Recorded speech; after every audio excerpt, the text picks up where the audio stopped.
associate professor at Ajou University at the Department of Management, and I did my PhD. Your name? Oh, my name is Shin Hakim Kim, Okay.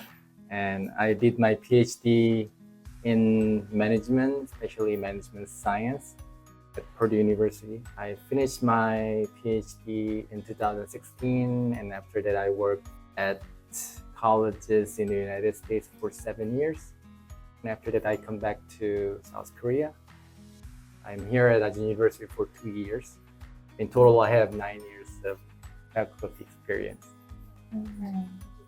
So, my name is Chayoung Son. I'm an instructor at the Graduate School of International Studies at here, Ajou University. I joined GSIS this semester, this spring. So this is my first semester teaching at Ajou GSIS. Before joining the GSIS, I worked at Ajou Research, which is the private research institute for the hospitality and tourism industry. Before that, I also worked as a faculty member at business college in the United States. Here at Ajou University, I'm teaching Introduction to Hospitality and Tourism Management. So the grad student versus undergrad student. So yeah, we talked about that last night, and then I think it depends on the program. What kind of graduate program are we talking about? So if that is thesis track or non-thesis track, it's going to be quite different. So non-thesis track, the purpose of study is mainly network between students and faculty, and maybe some practical knowledge. But the thesis track is typically research-oriented program. So the expectation that I have to graduate students depends on what kind of program person. Undergrad students, they just work hard to get good grades, diligence.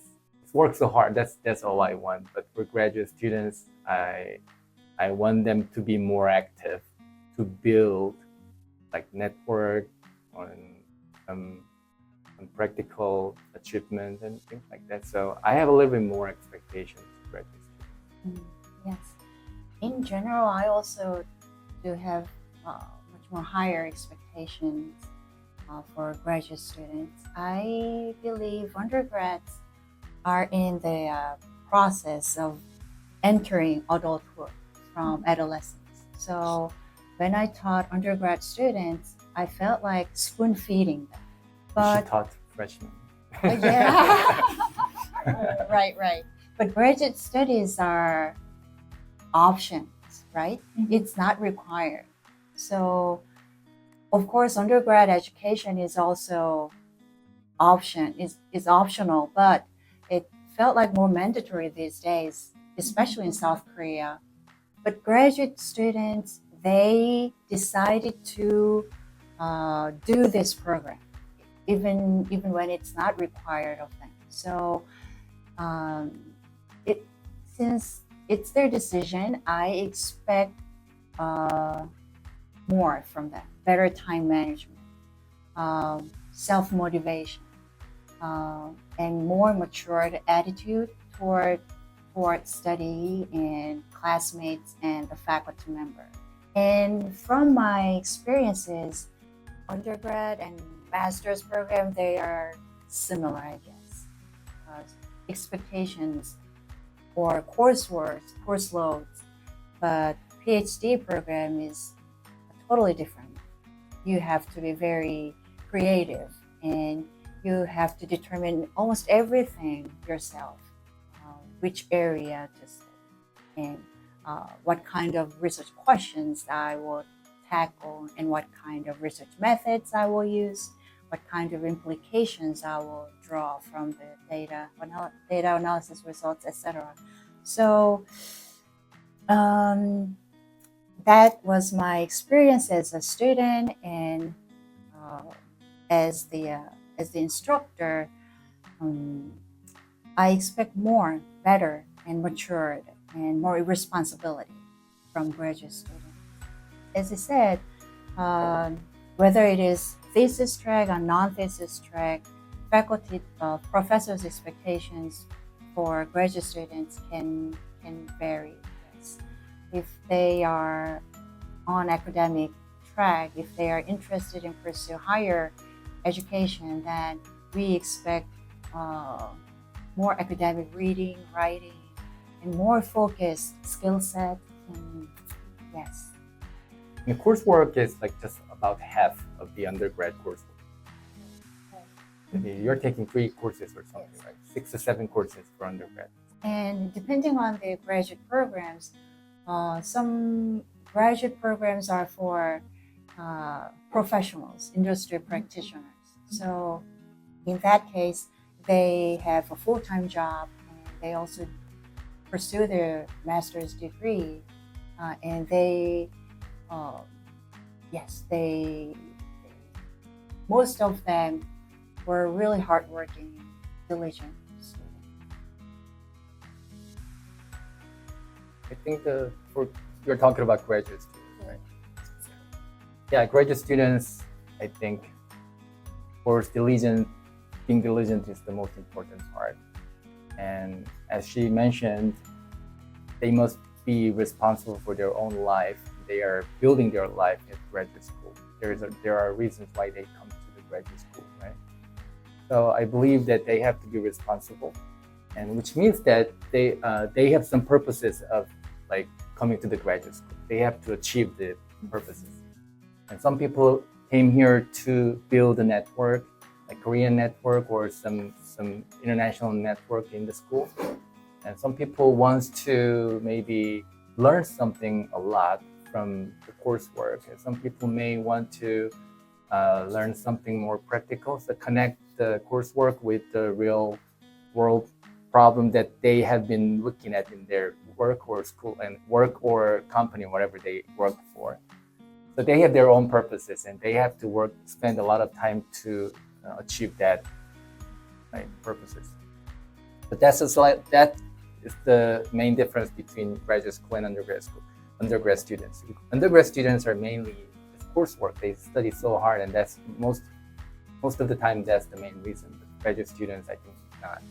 They know what they do. Who knows what they are doing and who knows why they are there. And in addition to what he said, I like to add one thing. This is from one of the faculty at Purdue University. He, when asked if you share a piece of advice with novice researchers and future faculty members, future researchers, what would it be? And he said, develop your perspective. I think that can be the key for the long-term success. If someone wants to pursue a career in research or in academia, I like to share his advice. Develop your perspective in your area. To develop a perspective, you have to know about the past developments of study in your area, but also you have to closely follow the current trends and research trends. If the study is a practical field, then you have to closely monitor the industry too, where they are headed. Then you can kind of predict or develop your perspective, understanding the area of study and the industries. Yes. Yeah, with that perspective, you're a successful student already. In terms of teaching, I think the institutions that I was in the United States was a little bit more systematic, and the faculty members were more responsible for teaching. In research? No. Teaching, in terms of teaching. So in South Korea, honestly, faculty members are not super like they are not super motivated to be a good teacher. Honestly, there are good. I know. I know. There are good. There are good teachers. There are good teachers, but overall, systematically, yeah, overall, there's no motivation to be a good teacher. They are not like paid more. They are not. That doesn't affect their promotion or something like that too much. But in the United States, that affects a lot, and they actually genuinely want to be a good teacher. I saw a lot of good teachers, and most of the faculty members were so interested in being a good teacher. But here, I saw many people saying, "Okay, I don't want to spend a lot of time preparing teaching." That not necessarily good research either. What is it? I don't want to talk about research area, so there are good researchers out there. But in terms of teaching, I think overall, the Korean faculty members are not super motivated. Yeah, I think this is a systematic problem, so we want to change the system. This is about like how we treat faculty members, how university treats faculty members. And I think so even in promotion, there must be a teaching component, but if we have to increase the teaching component in the promotion so that they are a little bit more motivated. Of course, they don't like this, but I think this is system issue, not like cultural issue.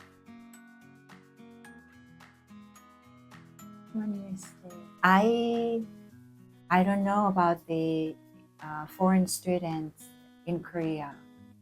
From my communications with my students in class, they're gladly enjoying the culture of South Korea. They travel a lot.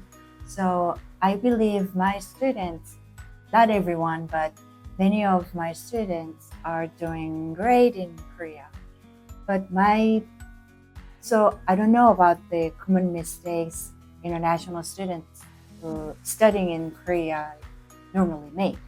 But from my experience as an international student as well in a foreign country, I'd like to advise international students to be more active. In the United States, at Purdue University, many Korean students just hang out with other Koreans. It is natural, so I understand. They are far from their families, and many Korean students are not many, but some of Korean students, we are English phobic. So it's very natural to the desire to hang out with same people, with people with the same nationality, with the same background. But if possible, if you have a chance, I like to advise, or I like to recommend international students to be more active in communicating with professors. Sometimes it takes courage to ask for help, but most faculty members are willing to help. At least they are willing to listen. So if you need help, do not sit on the problems until they explode. Just write an email or be a little bit courageous, or have some more courage to ask for help. And if you have a chance, try to meet Koreans and hang out with Koreans to understand their minds and thinking, to experience more the Korean culture. Yes, our time is limited, so make the most of your time you spend in Korea. Yeah, she has answers to we almost have the same answers to that question. But basically, same thing. There are purposes of coming to study abroad, right? And if that's not like study only, and I think they have to spend more time learning Korean culture and Korean people, international network. So they have to spend That's why I think that's why they are taking 3 courses only.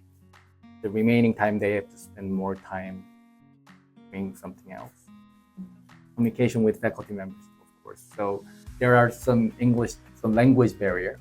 So when they don't understand some lecture, they have to visit the faculty members and clarify. And I'm type of person who don't like to say something during the class. I keep the questions and probably I email my faculty members. But so in class, I always say, okay, even though I don't understand. And I think that I regret that, my aspect. If I don't understand, I always have to ask. I didn't. I regret that. Be active in this. Yeah. Other students must have the same question as you. So. You're helping them. In the United States, there are many internship opportunities for the hospitality industry. Actually, most undergrad hospitality programs require the students to do some internships as a part of the curriculum. But here at Ajou University, we do not have hospitality and tourism management degree or programs. So if you want to meet some industry professionals or faculty members, maybe research conferences, if you are interested in career in the hospitality field, then international conferences held in Korea will be good places to start. But it's for academia. I don't know, it's open to everyone, but it will be much better if you attend the conference as a graduate student. But it's open to everyone. So if you're an undergrad, but if you're interested in academic seminar in the hospitality and tourism field, there are some research conferences in English are held in Korea, APEC Korea. For tourism, the short name is TOSOK. Those tourism and hospitality conferences will be a good place to connect with researchers in the field. And there is Korean Hotel Show. So that is where you can learn from industry practitioners. Normally, those conferences or hotel show, they have panel discussion session. So you can get some insights from practitioners and researchers as well. And internship, the internship I mentioned to you was offered by Lotte Corporation. It seems like they do annual promoting for international students studying in Korea. And there is also Global Talent Fair in Korea that is held by the government agency, not just for the hospitality and tourism sector, but you can get more opportunities there. And here at Ajou University, we also have job fair or some programs, supporting programs for international students who are doing job searching. So take advantage of those programs. Yes. And I don't know much about my industry, the job opportunity, but on top of what you just said, a general statement, for international students, especially, for example, Indian students, there must be Indian company in South Korea, and then there are South Korean company. I think they are going to be a good opportunity for them. So they navigate such companies, and they try to build a network. I don't know how, but I think that's going to be a good opportunity. In general, if you're a good English speaker, I think there may be some opportunity. But if they are not fluent English speaker and they don't speak Korean well, then it's really, really hard to get a job, in my opinion. If you want to pursue a career in Korea, we strongly recommend you to develop your Korean. Many Koreans are again English phobic, so In that sense, like Yeah. Indian company in Korea, Korean company in India, I think that they have more opportunity in that sense. yes. So if you have good verbal Korean speaking, read and write, speak, then it will be a good plus point for you to find a job and settle down in But that's one of the expectations of your first question. Going back to the first question, Korea. we talked about companies, right? But that's not the only opportunity, work opportunity. You can start the business, tourism. Like, we have, like, for example, Indian again. For example, there must be Indian tourists coming to South Korea. If there are Indian people who can guide them, who know well about the South Korea, who can speak Korean, they can guide Indian tourists, right? So that's opportunity. There are people right now. They are coming every day, and there must be some people who want to guide them, right? I think that's another opportunity. That's an example. So they can generate their own business opportunity. But just keep looking. Mhm. Immigration is a totally different story. To live forever in a foreign country is a totally different story. But if you can have a chance, I strongly recommend you to live for a few years in another country. It can broaden your perspective and it can expand your mindset and it can open your attitude and it can deepen your understanding of other cultures. So I do not want to say just apply to Ajou University GSIS. It's a good place to study, but not just Korea. If you have a chance, go somewhere else to experience other cultures and be a big person who saves your country, your people. Subject to their budget constraints. Where there's a will, there's a way. Really? Thank you. Thank you for giving us the opportunity.